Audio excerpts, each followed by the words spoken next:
Hello and welcome to Kingston Now. I'm Jimmy Buff. It's getting to be that time of season when the snap, crackle, and pop of fireworks overhead tells us it's the 4th of July. Later in the show, we'll talk with Scott Herrington about the plans for Kingston's Independence Day celebration. First, though, we're going to go to the movies with Astrid, Cybele, and Trevor Dunworth, who are organizing the first ever Kingston Film Festival. So we've got Cannes, we've got Sundance, we've got Tribeca, Toronto, Woodstock Film Festival. Why Kingston Film Festival? You know, I moved to Kingston last August, and you look around Kingston, it's a beautiful city, and what I see with coming up with this film festival is that Kingston needs its own identity. And so, thus the Kingston Film Festival. There's so many great filmmakers in this area that just want to get their films out there, and I think the Kingston Film Festival is a perfect platform for them. Why'd you move to Kingston, Trevor? What brought you here? I actually moved here to manage Backstage Productions, BSP on Wall Street. Which is an old movie theater. Yes, turn of the century, yeah. vaudeville theater. And then it was Standard Furniture for a number of years. And we're really trying to bring the music aspect back. The music venue in the front, I'm doing 5 shows a week now. And it's really magical to see how many great artists we can get on that stage. Living locally in the area, I mean, you know, Grammy Award-winning people. Sure. Now, Astrid, how did you hook up with Trevor in the film festival? Well, we actually met last year at the Woodstock Film Festival. I was helping out, and he was floating around there. So, I don't know, we started talking, and we just kind of passed each other in Kingston, and he said, hey, and we just started, you know, really just talking about the events that are going on in Kingston, and just came up like, you know, what's missing here in Kingston Film Festival? There isn't a film festival here. And I have a background in film festivals. I was the executive director of the other Venice Film Festival in California, as in not Venice, Italy, the other Venice Film Festival. And having that experience behind me and helping out with various other different events connected with the film industry, I thought, you know, why not? And he has this beautiful venue it's a perfect space to host it. And we were actually just even talking about it and telling, you know, say, hey, to people, what do you think about it? And before you know it, people are calling him saying, when's the film festival? Yeah, people are very excited. It just started happening. Yeah. So what is the first thing you do? I mean, you get the idea and you get a little encouragement and you meet a willing partner. What's the first step you take?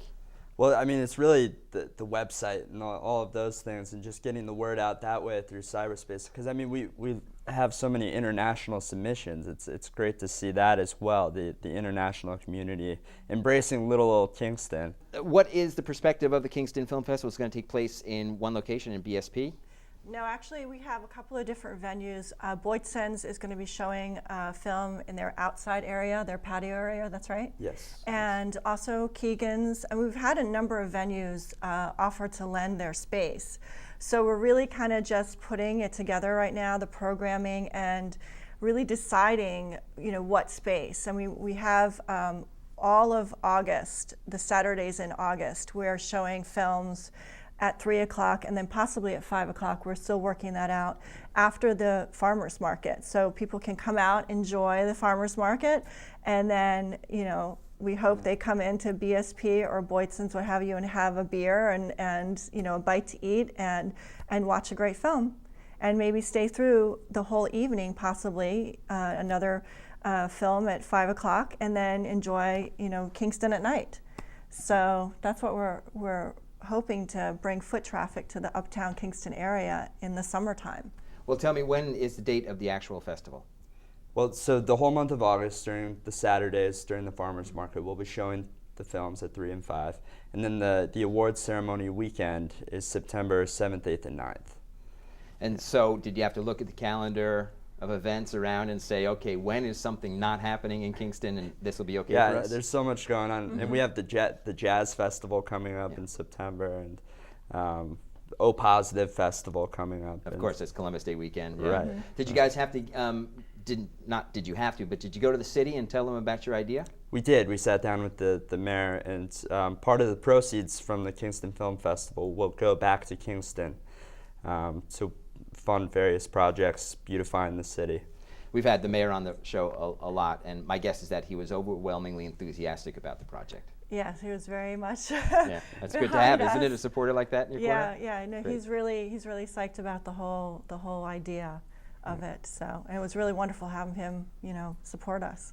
Well, we're going to take a break right now, and then we'll come back and we'll talk about some of the submissions and what the submission process is for getting films into the Kingston Film Festival. Great. Sure. You're watching Kingston Now, and more about the Kingston Film Festival in a moment.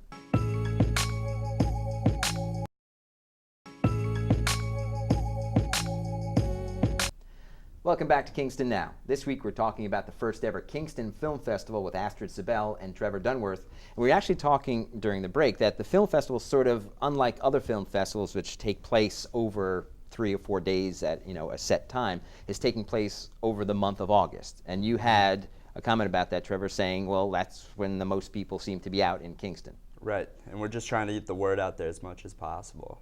So do you think the film festival will evolve to that sort of standard template? Is this just a first-year attempt to get the word out? We'll have to see how it goes this first year, see what works. Obviously, there's things that we'll improve upon.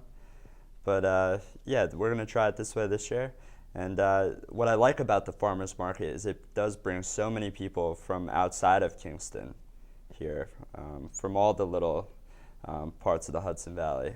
So it really is going to help spread the word. I mean, we're just going to be out there advertising our films that we're going to be showing, and hopefully people will just want to come inside and get out of the sun for half an hour and watch a great film. Now, are you going to be screening full-length films? Tell me about the submission process and some of the films that you've gotten so far. Yes, we're on Without a Box, so people are submitting that way, or they can go to the website and they can submit that way. We've had a lot of films show up from everywhere from Korea. We have a Hungarian film called The Chronicler, which we actually just screened at a fundraiser that we had this last Thursday, which was awesome. It's subtitled and it's very mythological.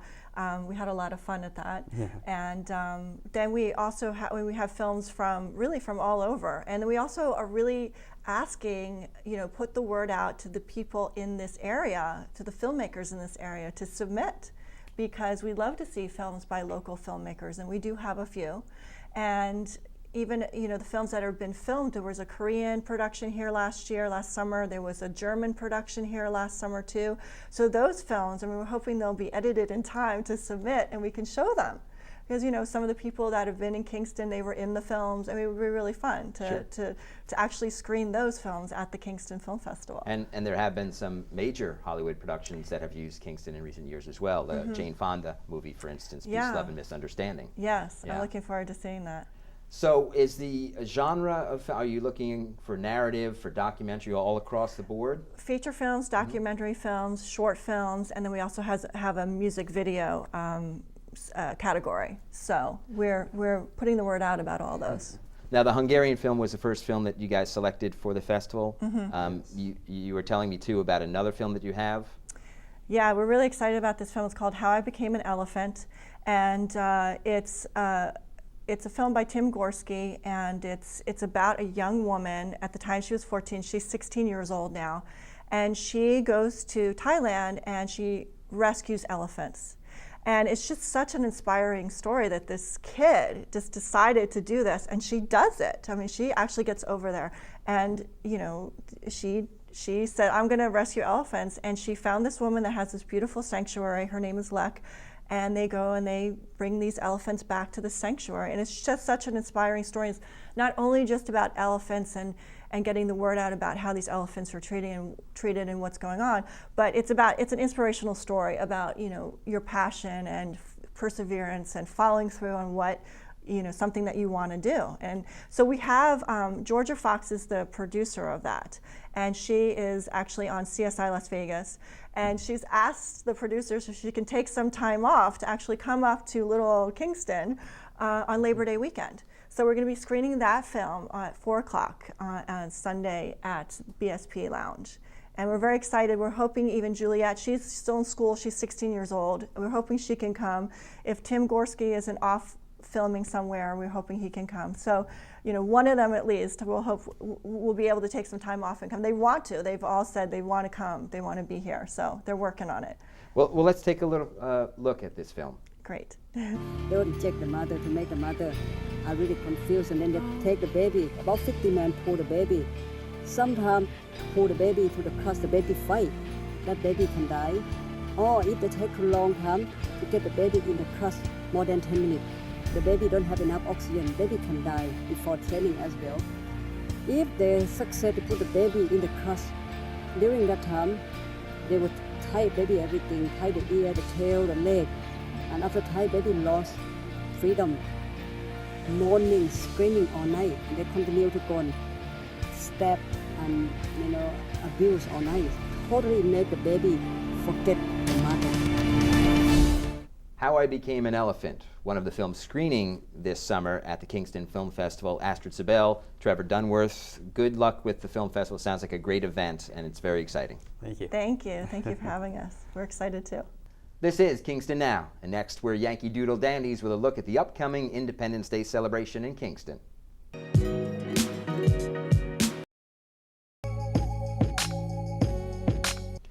You're watching Kingston Now, and we're joined by Scott Herrington and Mark Guido to talk about fireworks on the 4th of July in Kingston.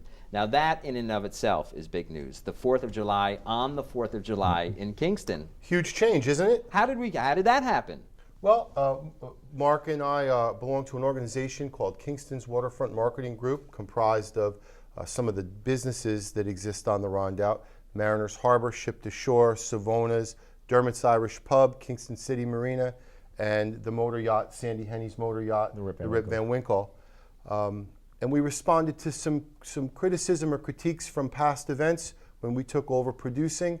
And people seem to want to see the celebration on the 4th, wouldn't you think? I think it's just a better fit. I mean, it's confusing. Everybody says the Sunday before, We just think it was better for the city, for everybody. Indeed, I was recently driving through another town, and it said 4th of July celebration, Sunday, June 30th. Yeah, which doesn't make sense, doesn't right? make sense. No, exactly. Yeah, and I know the challenge is that other municipalities around the area like to do their fireworks on the 4th, and yeah, okay. So we'll all do them. Yeah. We'll all do them on the 4th, and I'd love to give credit to Samir Harichi from Ship to Shore, the owner, who really came up with this theme of let's put the 4th of July celebration back to its original roots, a celebration of America's birthday. And that was really his brainchild on this. It was great. And because it had sort of, well, first off, we'll go back and say a few years ago, the fireworks were actually in trouble. Yes, they were canceled. Yes. Yeah, they were canceled. There was no money for it. And then a law firm stepped up with the money. Minetti and O'Connor step up the last few years, and we wouldn't be done without them. Couldn't say Al enough thanks to our Minetti sponsors. and Joe O'Connor are wonderful.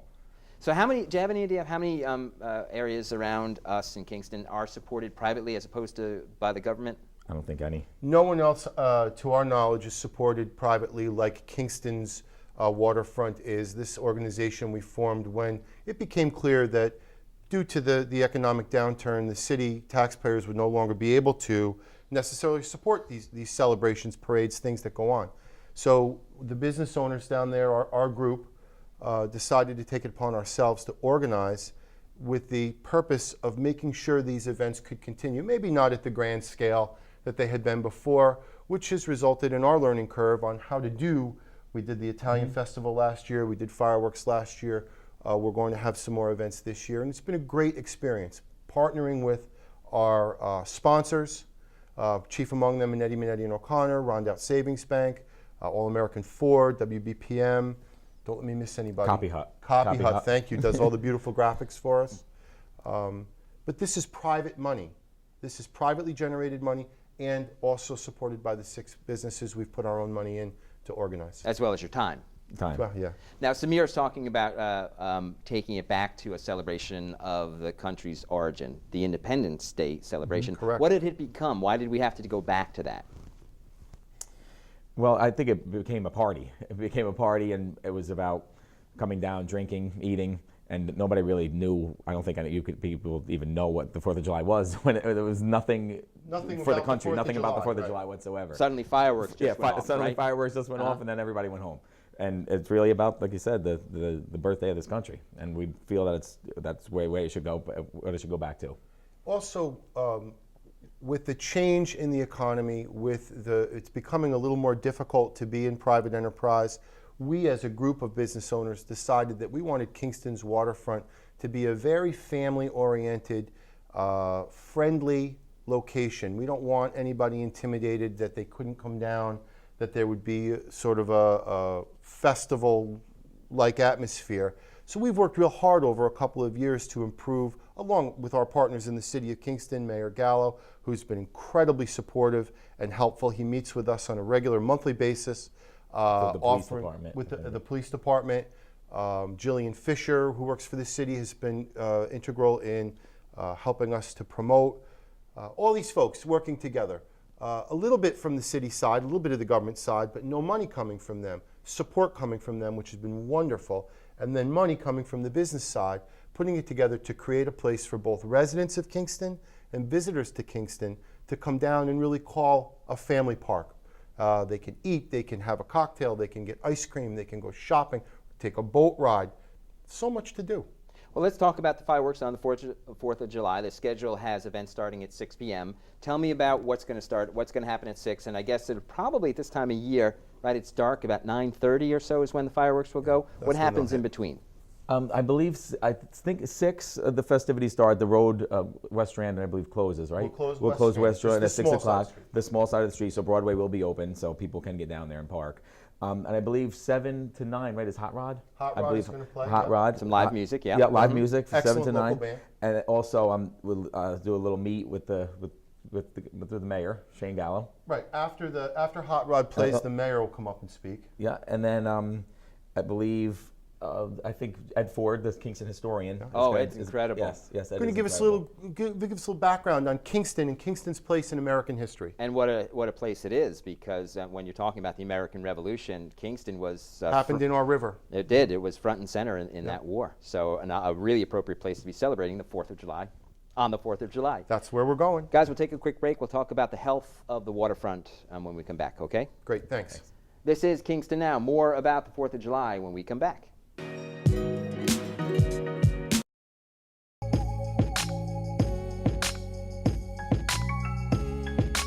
Welcome back to Kingston Now. With us again is Scott Herrington and Mark Guido. And before we move on to the economic health of the waterfront, the Rondout, let's finish up with the schedule of events that we have things going on. Thanks, Jimmy. We also, after Ed Ford speaks, we have a young man who's recently enlisted in the military and will be headed off to Afghanistan. His name is Daniel McShay. His designation is BU3, which is similar to a petty officer. And we thought it would be appropriate to have a soldier out on the stage saying the Pledge of Allegiance. We thought that had some meaning. And as soon as he's done, a local legend, Terry Dwyer, is going to sing the national anthem. These are all folks that are from here, grew up here, do business here, serve our country here, and we're making them a part of the celebration. After the fireworks are over, everyone can pack up their picnic basket and go home. So where are the best viewing places? Where should people be thinking about lining up and watching from? You're going to be able to see the fireworks from everywhere. From almost everywhere. Those are good fireworks. Yeah. I'm going to say the best view is Mariners Harbor. But everywhere. Well, where everywhere. will people park, for instance? They're going to come down and some of the roads are going to be closed. Just West Strand. Yeah. Just West Strand. Broadway Okay. will be open. So the municipal parking lot under the bridge, under the 9W bridge will be open, and up and down Broadway, I believe you can park. We certainly want guests coming down to see the fireworks to take advantage of the fantastic local businesses that are down there. Obviously, Mariners, Ship to Shore, Savona's, the pizzeria, Dermot Mahoney's Irish Pub. Take a ride on the Rip Van Winkle. Bring your boat in at the marina. Many, many ways to see it. You'd also be able to see it from Hasbrook Park. Hasbrook Park, yeah. And any of the areas surrounding Kingston's waterfront, you get a good view of the fireworks. And of course, if you're a private boat owner, you'll be able to put out Come in the and creek dock at Kingston City Marina. Great, Yeah. terrific. So let's talk about the alliance that you guys have as businessmen down on the waterfront, and tell me about the economic condition of the Rondout. You know, it was an interesting process as the government was less and less able to be supportive of public large-scale events. We as friends, we're all friends, of course, as well. We've all worked side by side for many years, started to talk about the viability of doing this sort of promotion together. And would we be able to form a company with all these different businesses to help take over that burden from the city, let's say, and begin to promote our area ourselves in the hope of making a destination location. That was what we wanted to promote. Yeah, and Scott said it perfect. And Scott, it was Scott's idea. We just thought everybody got on board. It was a wonderful idea, and it's going well. 2 years we've been together now. 6 independent business owners. We meet We intended to only meet monthly, but we probably meet every 2 weeks now to get this stuff done. So in addition to the fireworks this year and last, and you had another festival last summer as well? We had the Italian Festival last summer, which was a revival of a festival that began many years ago, and we're going to bring it back, and we're going to bring it back even bigger and better this year than we did last year. We also support the Huli, which we don't produce, but it happens down on Kingston's waterfront. And there are a lot of little events that occur too throughout the year that we'd like people to know about and hopefully visit. The waterfront looks really great. Yeah, it's beautiful. The businesses are very vital, and the area looks just super pristine. It's really inviting. How do you get the word out to people beyond Kingston that this is happening down on the Rondout?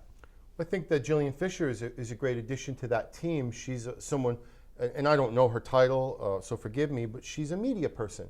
And she's got some connections where we can start advertising in the metropolitan area, and letting folks know that they can drive 90 minutes and come to the beautiful Catskill Mountains, the Hudson River, and that our restaurants are just as good as anything they have on the streets of Manhattan. Terrific. Thanks, guys. Thank you. Thank you for having us.